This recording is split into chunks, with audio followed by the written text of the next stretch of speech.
Hello and welcome to Clarity for UPSC. I'm Dr. Shivan. Today we're going to talk about note making specifically for the UPSC CSE mains. And this is the most essential step in our preparation for the mains exam. Why? Because जैसे हम सोचते हैं, the way we think reflects in our notes. The way our notes are reflect in our answers. And the way our answers are will get us our marks. So our thinking process will get noted down in the way we make our notes. So this is essential. And the second thing is that you have to remember one GS paper in one day. And अगर खुद के notes नहीं होंगे, this will become a very difficult process. Of course, there must be people who have cleared the mains without making notes also. But in my opinion, अगर हम mains का schedule देखें कि फ्राइडे को हमें एसए का पेपर देना है, सैटरडे को हमें GS1 GS2 दोनों देना है और संडे को हमें GS3 GS4 देना है. तो let's go back 1 week. Sunday को before the mains, let's say 5 days before are mains, हमें एक दिन में GS1 रिवाइज करना होगा. मंडे को हमें एक दिन में GS2 रिवाइज करना होगा. ट्यूसडे को हमें एक दिन में GS3 रिवाइज करना होगा. वेंसडे को GS4. थर्सडे को हम 2 एस्से लिखेंगे या will focus on our essay. And then Friday we actually have to give the paper. और फ्राइडे एस्से का पेपर दे के वापस आके हमें फिर GS1 GS2 रिवाइज करना होगा. And Saturday is the most difficult day because इस दिन 2 पेपर्स लिखने भी हैं और GS3 GS4 रिवाइज भी करना है. सो अगर हमें इतना कुछ एक दिन में याद करना है, if we have our own notes it becomes easy. Now how do we make these notes? पहली चीज़ है कि मेंस के नोट्स में क्या क्या होना चाहिए.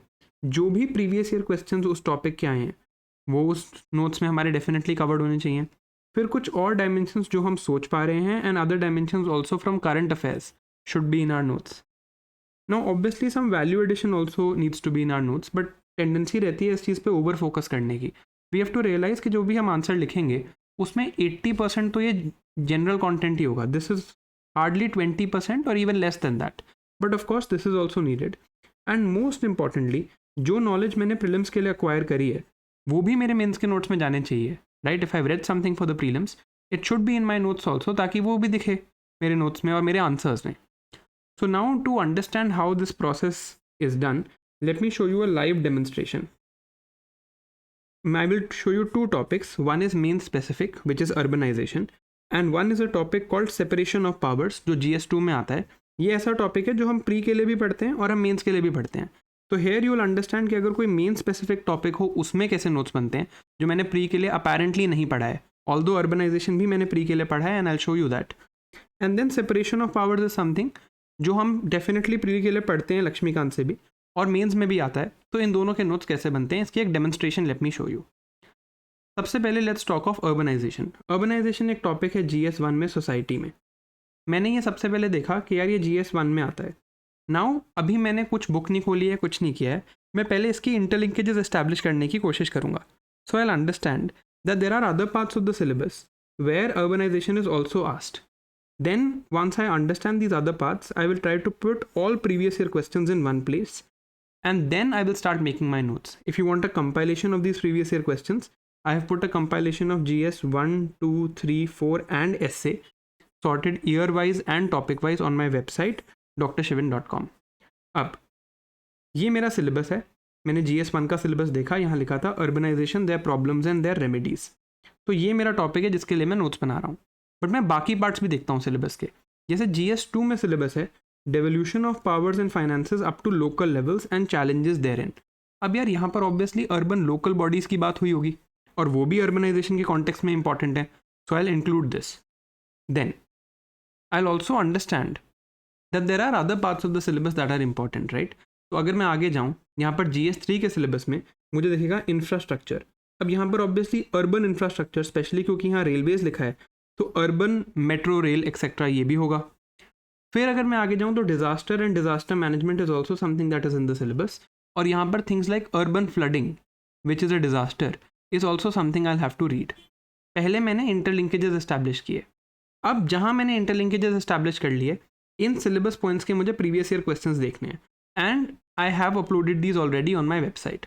तो अर्बनाइजेशन पे उन्होंने क्या क्या पूछा ये देखते हैं. उन्होंने कहा various social problems originating out of speedy process of urbanization. 1, smart cities cannot sustain without smart villages. तो मुझे समझ आया कि smart cities mission, social problems of urbanization, ये 2 डायमेंशन है जो मुझे कवर करनी है. Third question, Mumbai, Delhi and Kolkata are 3 mega cities of the country but air pollution is a much more serious problem in Delhi. तो मुझे समझ आया कि तीसरी डायमेंशन है एयर पोल्यूशन। तो अभी मैं सिर्फ डायमेंशन आइडेंटिफाई कर रहा हूँ कि कौन कौन सी चीज़ें मुझे पता होनी चाहिए जब मैं अर्बनाइजेशन के नोट्स बनाऊँ। अब 2016 में फिर से स्मार्ट सिटी प्रोग्राम पूछ लिया, तो smart city becomes an important dimension. इससे मुझे समझ आया कि GS2 में when I am reading about governance in GS2, वहाँ पर मैं ई गवर्नेंस में स्मार्ट सिटीज़ मिशन पढ़ूंगा। तो even this is something I have to write in my notes and this is an interlinkage. अब नेक्स्ट क्वेश्चन देखते हैं, urban mass transport. तो ये भी एक डायमेंशन है जो मुझे पता होनी चाहिए। Then IT hubs, new avenues for employment but new problems. तो ये प्रॉब्लम्स ऑफ अर्बनाइजेशन ही है जो पहले पूछा था, तो IT हब्स के स्पेसिफिक कॉन्टेक्स्ट में है, तो this is also a dimension. Then socio economic implications arising out of development of IT industry, same question है। तो again the socio economic problems of urbanization is an important dimension. फिर Tier 2 cities, new middle class. This question is basically about the philosophy of urbanisation, तो ये भी मुझे पता होना चाहिए। Then does urbanization lead to segregation and marginalisation of poor. अब marginalisation of poor and segregation of poor is nothing but an actual social problem, right. तो यहाँ पर ये पुअर का डायमेंशन स्पेसिफिकली पूछा है UPSC ने। Then major cities of India are becoming more vulnerable to flood conditions. तो urban flooding भी एक चीज़ है, बट ये GS1 के क्वेश्चंस हैं। GS2 एंड GS3 में भी क्वेश्चंस आए हैं, जैसे कि states in India seem reluctant to empower urban local bodies.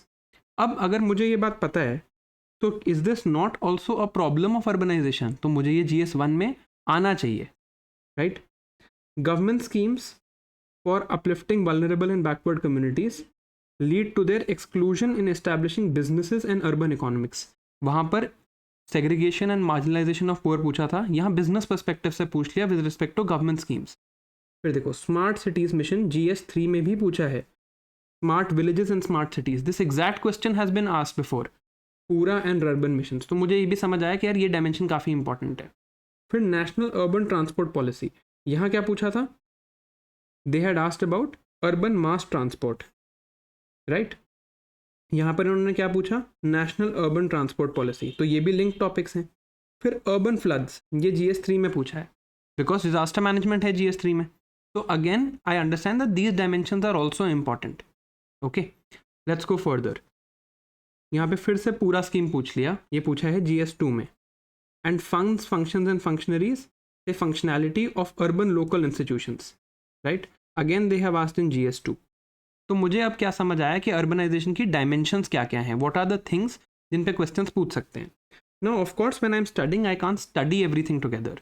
तो अभी मैं अर्बनाइजेशन पढ़ूंगा, but I will read it from the perspective of GS1 only. But मैं ये याद रखूंगा कि जब मैं GS2 में ये वाले टॉपिक्स पढ़ रहा हूँ, I will keep my urbanisation notes handy. जब GS3 में मैं स्मार्ट सिटीज़ या अर्बन फ्लडिंग पढ़ रहा हूँ, even then I will keep my urbanisation notes handy. तो मेरे पास नोट्स होने चाहिए।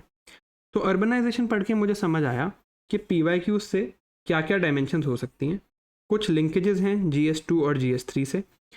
अब मैं नोट्स बना रहा हूँ GS1 का मटेरियल जहाँ से मैंने पढ़ा है वहीं से, but I will keep these handy when I have to study these topics also. Okay, अब नोट्स देखते हैं। सबसे पहले नोट्स बनाने के लिए मैंने क्या किया, मैंने सिलेबस का टॉपिक लिखा, फिर मैंने जितने प्रीवियस ईयर क्वेश्चंस थे वो सारे लिखे, फिर मैंने लिंकेजेस लिखी, राइट। फिर मैंने पढ़ना स्टार्ट किया।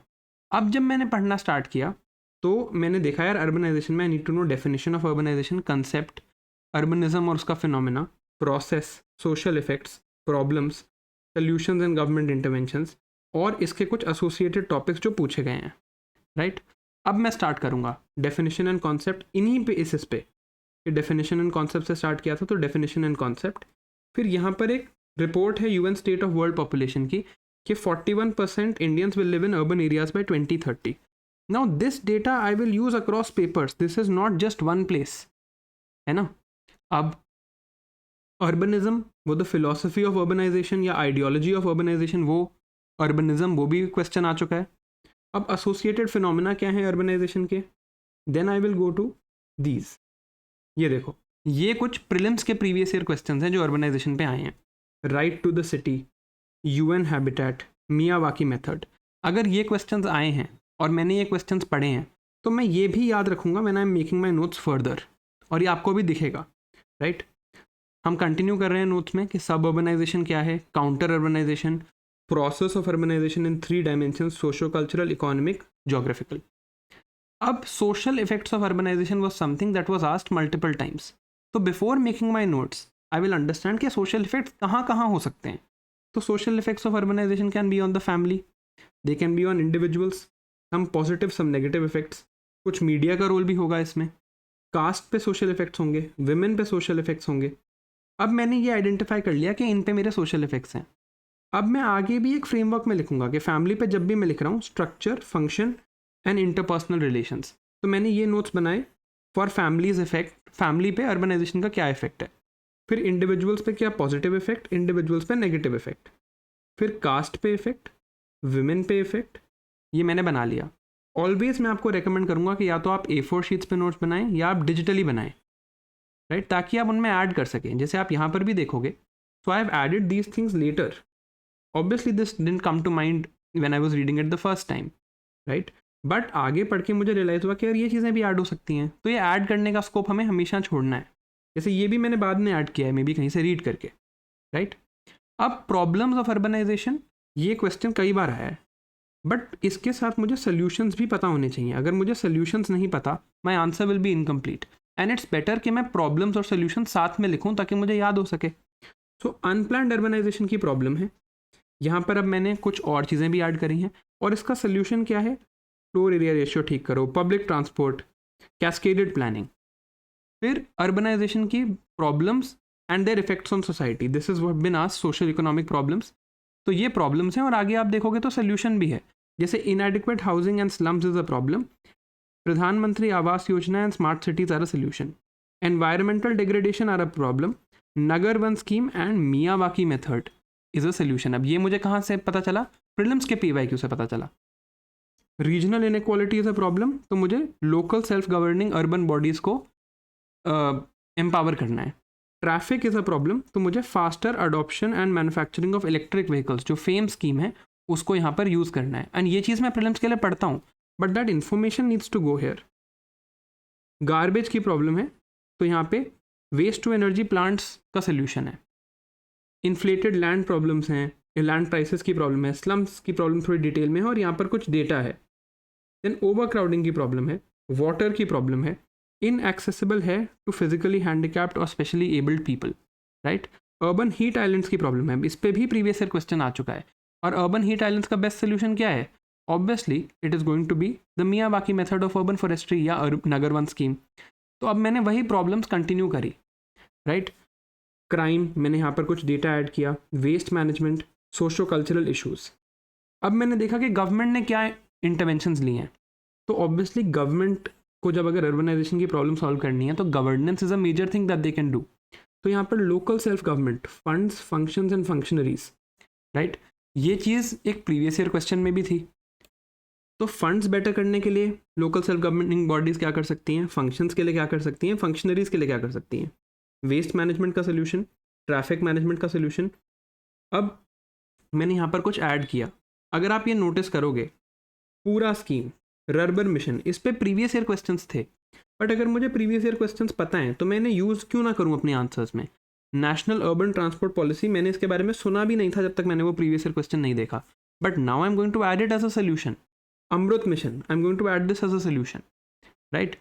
Inclusive cities, smart city mission, Sugamya Bharat Abhiyan, ये किसके लिए हुआ, people who are specially abled. Nagar Van, Miyawaki technique, data based governance, IUDX। अब IUDX मैंने प्रीलिम्स के लिए पढ़ा है, that it is an urban data management framework, but इसे मेरे को अपने नोट्स में डालना है। प्रधानमंत्री आवास योजना मैंने पढ़ा है for prelims, but I have to put this here. Then model tenancy act, स्वामी फंड, राइट, ये मैंने ऐड कर लिया। अब यहाँ पर एक बेस्ट प्रैक्टिस है कि ओडिशा का जागा मिशन था जिसमें ये सारी चीज़ें थी। अब मुझे लिखना है कंक्लूजन। कंक्लूजन में मुझे पता है SDG 11 है, and almost everyone is writing this. So I went one step further and I understood 11.1, 11.2 and 11.3, ताकि अगर मुझे लिखना हो पर्टिकुलर सोल्यूशन फॉर सस्टेनेबल या स्लम्स के लिए या ट्रांसपोर्ट के लिए तो मेरे पास स्पेसिफिक SDG हो। एंड मैंने प्रीलिम्स में पढ़ा था UN habitat right to the city, तो वो भी मैंने ऐड कर लिया। अब these are also 2 best practices for urbanisation that I have added here. अब अगर मैं अपने नोट्स देखूं तो मेरे नोट्स में अर्बनाइजेशन होता क्या है, उसके साथ एसोसिएटेड फिनोमिना क्या है, उसकी क्या क्या प्रॉब्लम्स हैं, उन प्रॉब्लम्स के क्या क्या सल्यूशंस हैं, ये मेरे नोट्स में है। मेरे नोट्स में अभी क्या नहीं है, मेरे नोट्स में नहीं है स्पेसिफिकली अर्बन मास ट्रांजिट जो मैं GS3 के साथ पढ़ूंगा, अर्बन फ्लडिंग जो भी मैं GS3 के साथ पढ़ूंगा, और urban local bodies in detail जब मैं GS2 के साथ पढ़ूंगा। बट मुझे ये याद रखना है कि जब मैं ये 3 चीज़ें पढ़ रहा हूँ तो मेरे पास ये नोट्स रहेंगे, and I will add these perspectives here, only then it will make for a holistic answer, right? Okay, अब ये तो एक टॉपिक था अर्बनाइजेशन जो एक स्पेसिफिक मीन्स टॉपिक है, राइट? और आपने मीन्स के टॉपिक के नोट्स बना लिए। अब पॉलिटी में एक टॉपिक देखते हैं जिसका नाम है सेपरेशन ऑफ पावर्स। अब separation of powers is something that we have read in Laxmikanth, and we will read some mains specific content also. तो अब इसको कैसे इंटीग्रेट करना है अपने नोट्स में, लेट्स सी दैट। पहले मैंने सेम प्रोसेस किया, पहले मैंने सिलेबस देखा, सिलेबस में लिखा था separation of process powers between various organs, dispute redressal mechanisms and institutions, ठीक है। बट यहीं पर मैंने देखा कि सिलेबस में एक और चीज़ है, comparison of Indian constitutional scheme with that of other countries. तो सेपरेशन ऑफ पावर्स का भी तो कंपैरिजन आ सकता है। This interlinkage I understood. Now I look at previous year questions. Separation of powers में मैंने देखा कि ट्राइब्यूनल्स पे 2 बार प्रीवियस ईयर क्वेश्चंस आ चुके हैं, ठीक है। फिर मैंने देखा कि ऑर्डिनेंस पे भी एक प्रीवियस ईयर क्वेश्चन आ चुका है, and ordinance is an issue of separation of powers because the executive is making law, right? तो ये सेपरेशन ऑफ पावर्स इशू है। अब मैंने सेपरेशन ऑफ पावर्स के कुछ डेलिबरेट PYQs भी आए हैं जो डायरेक्ट सेपरेशन ऑफ पावर्स में है, जैसे कि do you think that constitution of India does not accept principle of strict separation of powers, rather it is based on principles of checks and balance, right? यहाँ पर है judicial review and judicial legislation के बारे में बात। अब मैंने ये बात समझ ली। So then when I am making my notes I understood that okay यार, कुछ मेजर टॉपिक्स हैं जैसे कि ऑर्डिनेंस, एक मेजर टॉपिक होगा ऑल्टरनेट डिस्प्यूट रेजोल्यूशन, एक होगा जुडिशियल रिव्यू, एक होगा ट्राइब्यूनल्स, एक होगा separation of power in general in constitution. ये सारे टॉपिक्स हैं जो मुझे इस थीम में पता होने चाहिए। तो अब मैं इन सारे टॉपिक्स को स्टडी करूंगा। तो सबसे पहले ये वाला topic, separation of powers in general in constitution. अब ये मैंने लक्ष्मीकांत में पढ़ा है। I have read things like that the conduct of जजेस can not be discussed in the legislature till they are going for impeachment. जो लेजिस्लेचर है that is deciding the budget, but some expenditure is charged in this budget, right? तो मैंने इस type का separation of powers पढ़ा है। तो अब मुझे अगर सेपरेशन ऑफ पावर्स बनाना है तो मेरे को क्या क्या चाहिए सेपरेशन ऑफ पावर्स के लिए? आई फर्स्टली नीड सम इंट्रोडक्शन। अब मैंने आर्टिकल 50 जो DPSPs का पार्ट है वो मैंने यहाँ पर पढ़ा है, राइट? 3-fold फंक्शनल डिविजन है, दिस इज माई इंट्रोडक्शन।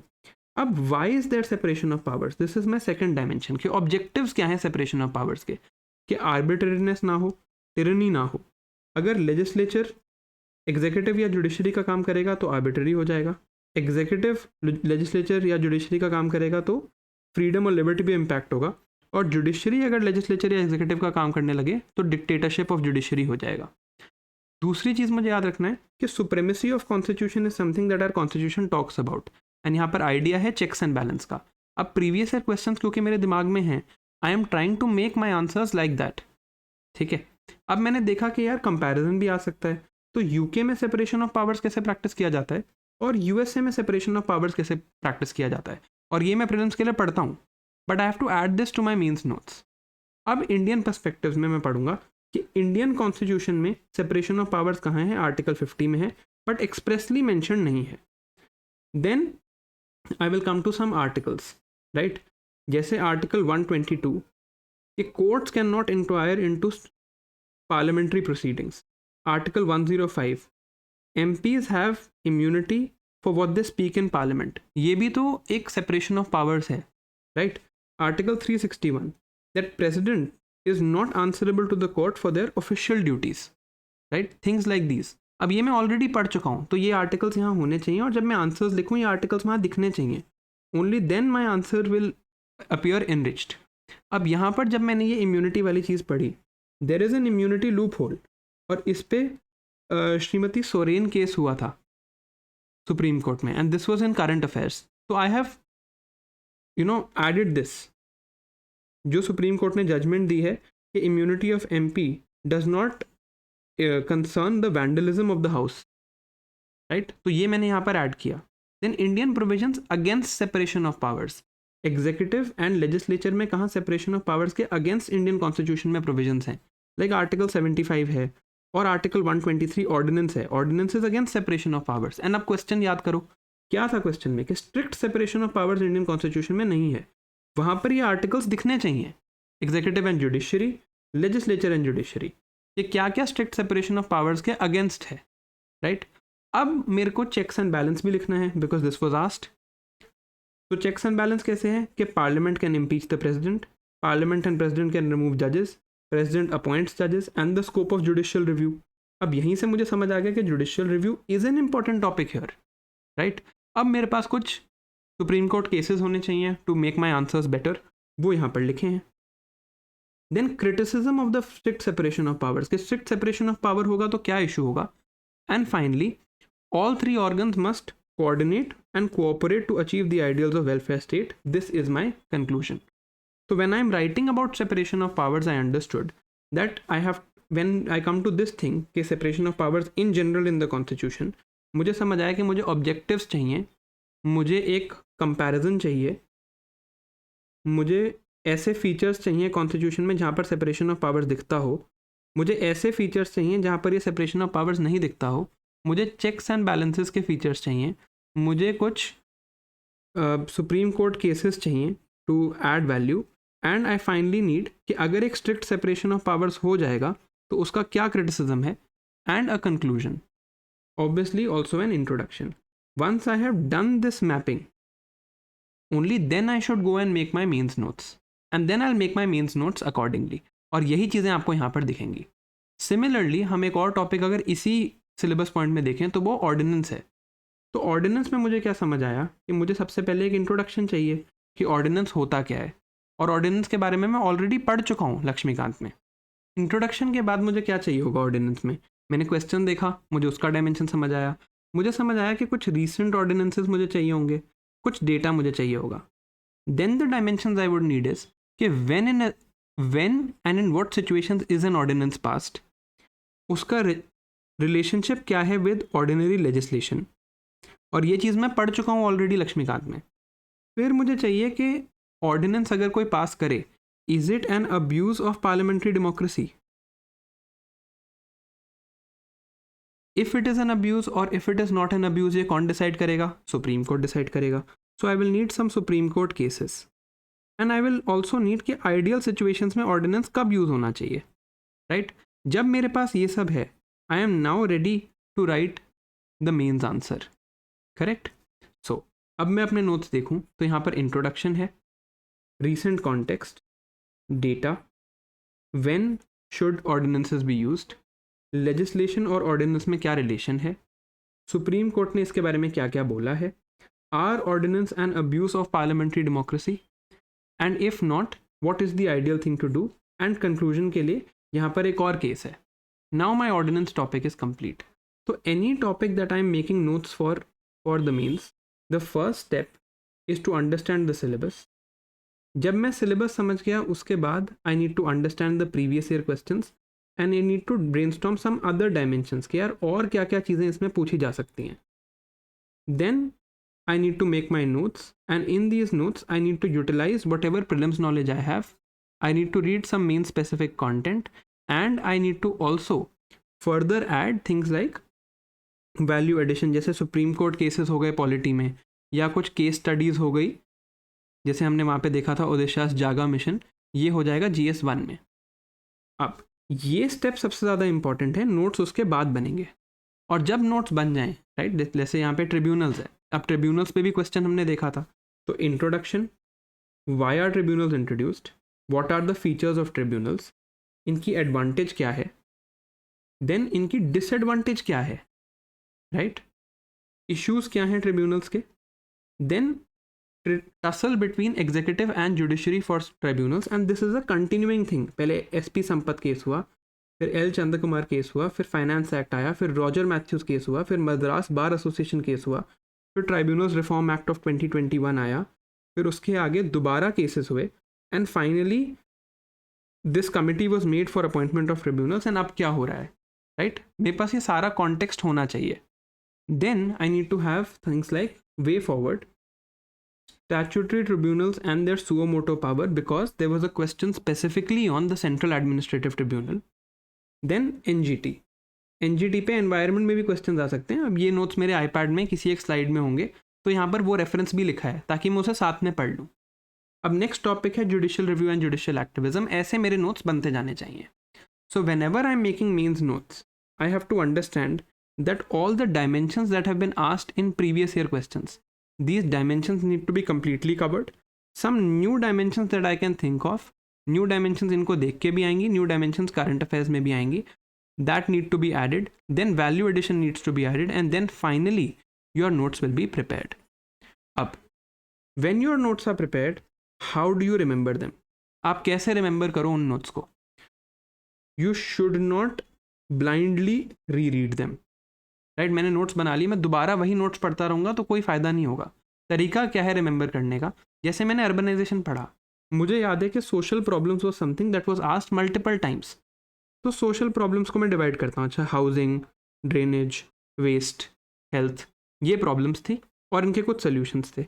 मैं याद करने की कोशिश करूँगा इनमें कि अच्छा हाउसिंग में देयर वाज PM आवास योजना, वेस्ट में there was waste to energy plants, health में भी कुछ चीज़ें होंगी, राइट? जो याद नहीं आएगा that I will go and look at my notes. Similarly separation of powers में I had to read something like कि स्ट्रिक्ट सेपरेशन ऑफ पावर्स कहाँ कहाँ है, कहाँ कहाँ चेक्स एंड बैलेंस है, इसका क्रिटिसिज्म क्या है. मैंने नोट्स बना लिए. Now let me try and remember with active recall कि ये क्या क्या चीज़ें थी. Then I can go back and check, right? Now this I hope you have understood के मीन्स के नोट्स बनते कैसे हैं. अब यहाँ पर एक प्रॉब्लम जो है which you are going to face is this dimension mapping. कि यार डायमेंशंस कौन कौन सी मेरे मेंस नोट्स में होनी चाहिए, right? And this is something I am going to help you with. So on my YouTube after this video over time I am going to have videos for every subject. For example, I can have one video on Indian society rather than having one video completely on GS1, क्योंकि वो बहुत बड़ा हो जाता है. We'll focus on Indian society, जैसे ये एक मेंस का टॉपिक है. What we'll do is we'll look at the syllabus. Then for every syllabus point we look at previous year questions. We will analyze कि अभी तक क्या पूछा है and what can be asked further. तो मेरे नोट्स में क्या क्या होना चाहिए वो मैं यहाँ से मैप कर लूँगा. This I can do for you. पढ़ाई आप obviously खुद करेंगे and then you will make your notes. So I hope this has helped you. Now, the final message here is that this is a time taking process. Of course it is a time taking process. It is not something जो आराम से हो जाएगा, right? But इसके बहुत rewards हैं और multiple years तक इसके रिवॉर्ड हैं. Hopefully you are not here in this journey for multiple years, but if you have to be, it is going to have huge rewards for you, and that is why this is an important process. अब एक आपसे request है. Firstly, if you want these individual topic videos like जैसे Indian society की एक जिसमें सारी themes और PYQ एनालिसिस मैं कर दूँ, उसके बारे में आप मुझे कॉमेंट्स में बता सकते हो. Now I know, and specially if you listen to the end, thank you for your patient listening. But I know that आप पहला comment and most comments on this video are going to be कि sir अपने notes दे दो.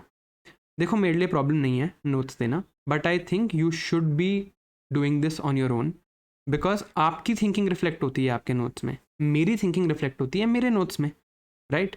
सो if you listen to the end and you are a sincere student, please write in the comments as an affirmation that I will make my own notes, and I am sure it is going to have a lot of rewards for you. Thank you for watching. I hope this helped. See you next time. Bye-bye.